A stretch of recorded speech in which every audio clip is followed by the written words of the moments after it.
we hold on inside of our bodies. And because we hold on in our bodies and we clench and we have all these physiological reactions in our bodies, we create trouble in our body. The first place we need to go to during a spiritual awakening, without a doubt, is to our bodies. How we're caring for our bodies and what we can do for our bodies, because we're working the karma out through our body. In order to enter into samadhi, the fluctuating brain waves and the left and right hemispheres and the nadis need to be balanced. This is why we did the yoga postures, was to balance the body so that the mind could be at peace in order to transcend this mundane reality. The karma is what is disturbing our bodies, and the karma in our bodies is what is disturbing our mind. And the mind and the subconscious, which is connected to the blocks in the body, are bouncing off of each other. And we're doing these things and we're reacting and we can't seem to stop. It's because these patterns are very powerful, particularly when they start melting because of this transforming fire of the Kundalini that's rising. And we have all these things bouncing off inside of us, feelings that may not even have a reason for being there, but we feel them. And we kind of feel at times that maybe we can't even trust ourselves, because one day we feel this way and the next day we feel the complete opposite way. Like there's all these people and we don't know how to make peace with them. These so-called people are really different karmic situations. And when we've had past experiences of trauma and we've responded, we've created a certain sort of person to get through it. And then we had another lifetime where this happened and we became another person to get through that. And when you have an awakening, all these different people we've been and all these different tendencies we've had come clashing, so that we can realize we weren't any of those personalities. However, we still have to manage all of these and try to find a compromise and a unification of who we are now, of where we stand today, of the resources available to us. So the first place we need to go to is our body, to move the energy and let it flow and let the emotions neutralize into acceptance, peace, harmony. We do that through yoga. Kundalini yoga is what we do here, which I find a very powerful form of yoga, using breath, mantra, the body locks, and the postures, the dynamic postures. Because we're able to process the traumas and process our life through the exercises, so that when we experience these situations in our lives after the hour or two of yoga, we respond to them differently, therefore creating a more positive experience in the future for ourselves and putting an end to old karmic tendencies. So the way we are isn't something we can talk ourselves out of. It isn't a mental thing at all. The mind doesn't know, because the problems are unconscious and they're deeply buried inside of us, really in the astral body, but really affecting our physical body. And so when we work with our physical body and clear up our physical body and purify our blood through our diet, through pranayama, through movement, and keep everything clear in the digestive system, clear and clean and not bogged down, and understand that we need to also balance our body, understand the type of body we have, so that our mind is at peace and our body is at harmony, and we're not with too much energy or becoming dull because of what we're eating. So to understand your body type, to understand your nervous system, and to begin to do the yoga that works for your body, because the karma is blocked in our body. When we work through it and we start reprogramming our mind and changing our brain waves, we have a different experience of our reality no matter the circumstances. It doesn't have to be easy, because obviously an awakening is going to require a challenge. And if it's a challenge, it's going to be something we may feel bombarded by or overwhelmed by or confused by. But every day, if one step at a time, we come right back to the moment and right back to the breath and right back to the feelings in our body, and understand that we can transform the feelings in our body through doing the yogic practices, where anxiety becomes peace after 5 minutes of a certain practice, where we could spend all day in anxiety, thinking our way out of it. That's never going to work. Or we can apply the technique and change our reality. Because our life is our life, but the same person could be sitting in your life and see it completely differently because of where they're coming from. Because everything is how we're seeing it, and how we're seeing it is where we're coming from. And where we're coming from is about where the energy is in our body and what is blocking it and what is stored there from the past in the unconscious mind that is triggering us and affecting us now, or simply just frozen feelings coming up, making us feel like we're crazy because why all of a sudden do I feel anger? Why all of a sudden do I want to cry? Nothing happened, and yet all this is happening inside of us, these storms. And then the sun comes out, and then we feel this great bliss, and then, oh God, please, I want the sun to stay there. And then the storm comes back, and we're bombarded and thrown around, and we feel like we're going crazy. And so, depending upon a higher power, and tuning in to our heart, and praying for devotion if you don't feel it, because devotion isn't something you can tell someone to have. Devotion comes on its own. Devotion is a blessing from the past. To have devotion is a great blessing that we should take advantage of, because devotion will take us everywhere and carry us out of the darkness of things we may have to face in our lives. Devotion will change our karma.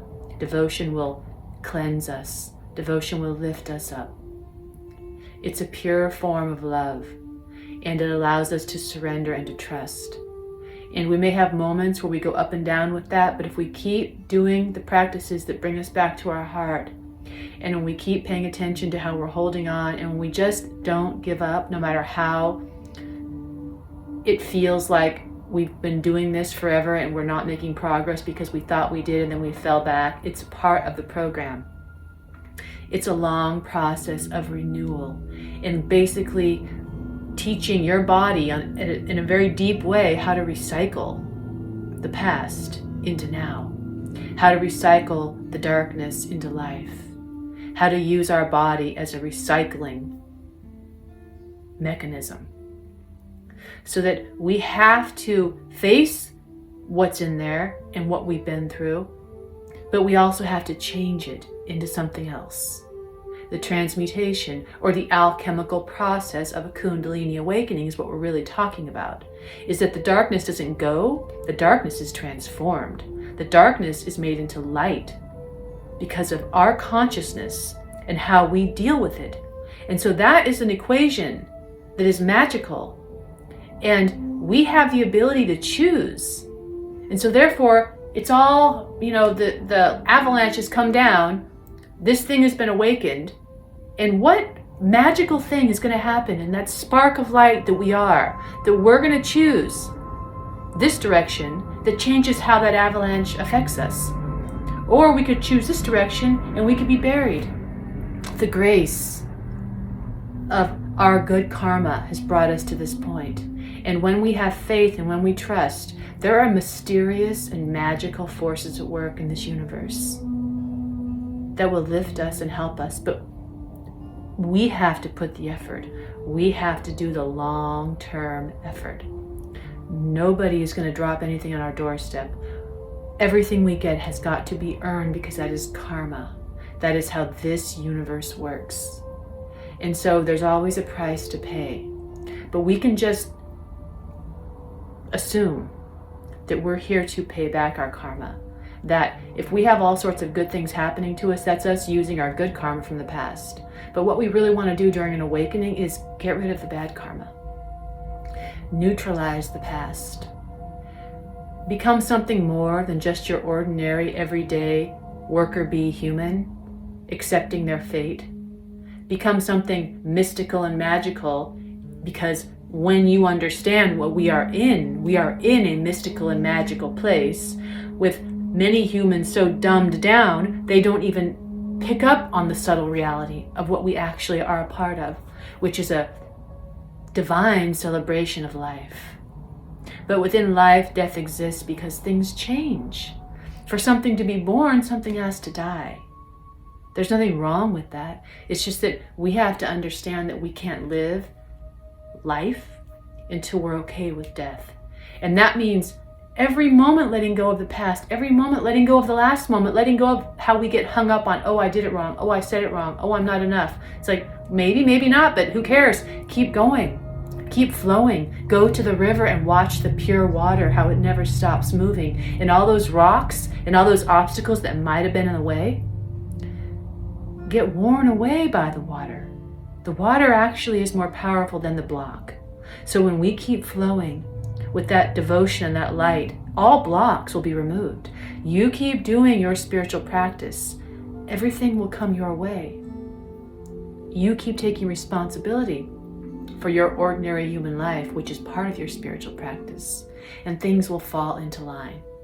We don't want to get caught in magical thinking we can just ignore our reality and ignore the money going down in the bank and magically money will appear, magically someone will knock on our door and give us a job. No, but we also don't want to panic. We want to do our spiritual practices, get ourselves in alignment, increase our magnetism, and then we want to take practical steps also to move forward in this world, because we can create a magical life for ourselves. And I'm not saying it's easy. And I'm not saying terribly painful powers may have been unleashed in our lives due to this awakening, because we're healing.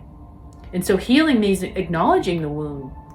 The wound is there. It's been covered over. The healing is like, hey, look at this wound.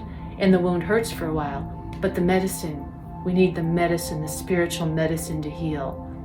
And it's a lot to do it once. It's a lot to manage. But as we manage it, that's called mastery of human life. What could you be? What is your potential? This is the aspiration we should have. That you could be the Buddha, that you are. So what is covering you that doesn't allow you to know? Not just say, oh, I'm the Buddha. To know, to feel the presence of the Divine Mother. What is blocking you seeing her in the mirror?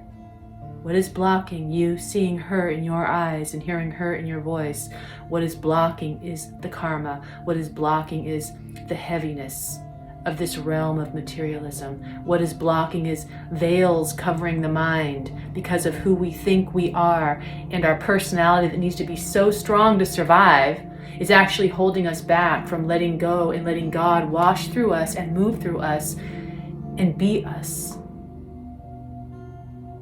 The flute won't make a sound if something's inside of it. So when Krishna plays the flute, we are the flute. We are Krishna. We need to be devoted to something higher than us. Because when you think it's all you, the mind gets arrogant. The mind thinks it knows everything. You have to know that you don't know. We can speak as if we know. I can speak from experience. But in the end, in 15 years from now, in 10 years from now, in 10 days from now, I may be saying something different. I can only say my truth right now, and my opinion right now, based on my experience, not based on something I read. And that's what you can do. So know what you know and be open to, I will know more as I grow.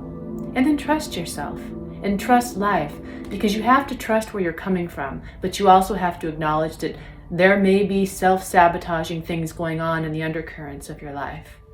And that's okay. But all we need to know is that when we do the practices to move the energy in our body with diligence, because there's no way around it, you have to move the energy in your body every day. Things transform on their own. But the thing is, you see, you have to do the work. Because just sitting there, not getting your blood flowing, not getting the prana moving in your body, just sitting there, just closing your eyes for a few minutes, isn't going to get you very far. You really have to get the energy moving if you're in a spiritual awakening. And you also have to know how to stay balanced. And so, learning what you need to learn to create that sort of yogic life for yourself would be an important thing for you right now, because what you're experiencing, and how hard or how great it may be, could be completely transformed by a shift in your consciousness, which doesn't depend on anything outside of you. It doesn't depend on you having enough money. It doesn't depend on you having the right job, the right relationship. A shift in your consciousness is completely free and up to you of the choices that you're going to make moment by moment. And we all fall and we all get back up when we're wise. And we all have our bad days, and we all feel like, I'm always going to feel bad now. But everything passes. Just remember, everything passes. And the power to heal is up to you. And on an accelerated spiritual path of awakening, we have a lot to heal because our ancestors have suffered deeply and they have died and not taken care of it, didn't have a chance to take care of it. We have died and not had a chance to deal with the pain that led up to our death. Many lifetimes, we have been persecuted, we have been hurt, and then we died and those feelings got stuck. And then we come back and have all these feelings and all these things happening and we don't understand or remember because it's from before. And so to have compassion for yourself and for others, realizing that they're going through the same thing, helps to take the pressure off of the moment. Come back to the moment. Feel if there's any tension. Accept yourself. And do something positive so that you can feel better. Not so that you can ignore, but so that you can feel better and so that you can see things differently.